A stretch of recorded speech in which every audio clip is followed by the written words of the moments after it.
پاکستان میں حکومت نے حال ہی میں پیٹرول اور سی این جی کی قیمتوں میں تقریباً 6% کا جو اضافہ کیا ہے اس سے بیشتر لوگ بہت پریشان نظر آتے ہیں، اور قیمتوں میں کمر توڑ اضافہ صرف پاکستانیوں کا ہی مقدر نہیں۔ نئی دہلی میں پیٹرول کی قیمت اس وقت 60 بھارتی روپے فی لیٹر سے زیادہ ہے، جو کہ پاکستان کے کم از کم تقریباً 106 روپے بنتے ہیں۔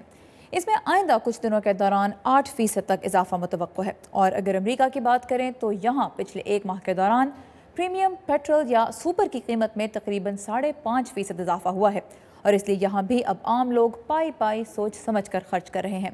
عالمی منڈی میں تو پچھلے کچھ عرصے کے دوران خام تیل کی قیمت میں کچھ کمی آ رہی ہے، لیکن ایسی کمی کا فائدہ عام لوگوں کو کیوں نہیں ہوتا؟ اس کی ایک بڑی وجہ ہے خام تیل کے کاروبار کا طریقہ، جس میں شاید ہمارے جیسے صارفین کے لیے آسانیاں پیدا کرنے کی کوئی گنجائش نہیں۔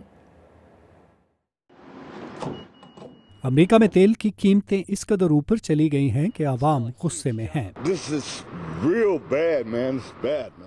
امریکن پیٹرولیم انسٹیٹیوٹ کے چیف اکانومسٹ جان فیلمی کہتے ہیں کہ اس کی وجہ ابھرتی ہوئی معیشتوں میں تیل کی بڑھتی ہوئی مانگ ہے۔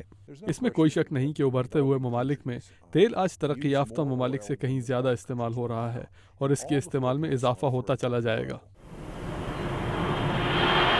تیل کی قیمت میں تبدیلی سے فضائی کمپنیاں ایسے معاہدے کرتی ہیں جن کی مدد سے وہ تیل ایک طے شدہ قیمت پر ہی خریدتے ہیں۔ اس سے مستقبل میں تیل کی قیمت میں زیادہ تبدیلی کی گنجائش نہیں رہتی، مگر دوسرے سرمایہ دار ان ٹھیکوں کو منافع پر بیچتے ہیں اور ان کا مستقبل میں تیل حاصل کرنے کا کوئی ارادہ ہی نہیں ہوتا۔ مارک کوپر جیسے ناقدین کا کہنا ہے کہ اس انداز میں مصنوعی طور پر تیل کی مانگ بڑھانے سے ہی اس کی قیمت اوپر جاتی ہے اور اس کے حقیقی خریداروں کو یہ مہنگا پڑتا ہے۔ اس سے تیل کی قیمت $70 سے $100 ہو جاتی ہے۔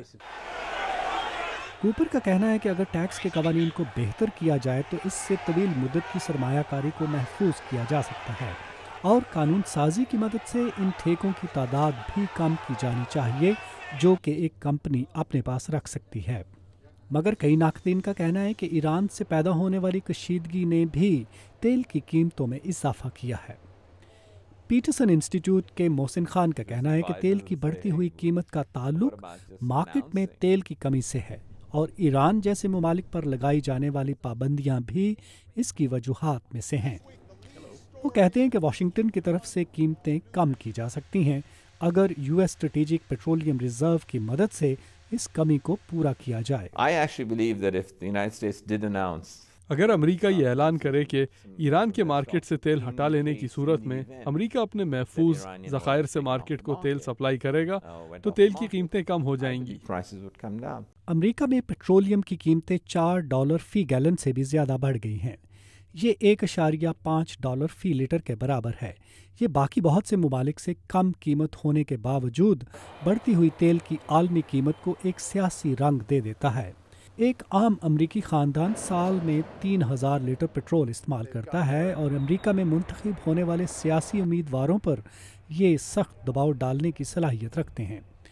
مگر اکانومسٹ کہتے ہیں کہ اندرونی حالات سے زیادہ تیل کی قیمتوں کا تعلق عالمی منڈی سے ہوتا ہے، اور بہت کم اندرونی معاملات ہیں جن کی مدد سے امریکہ اس مسئلے سے نمٹ سکتا ہے۔ جم رینڈل کے ساتھ ندیم یعقوب، اردو VOA۔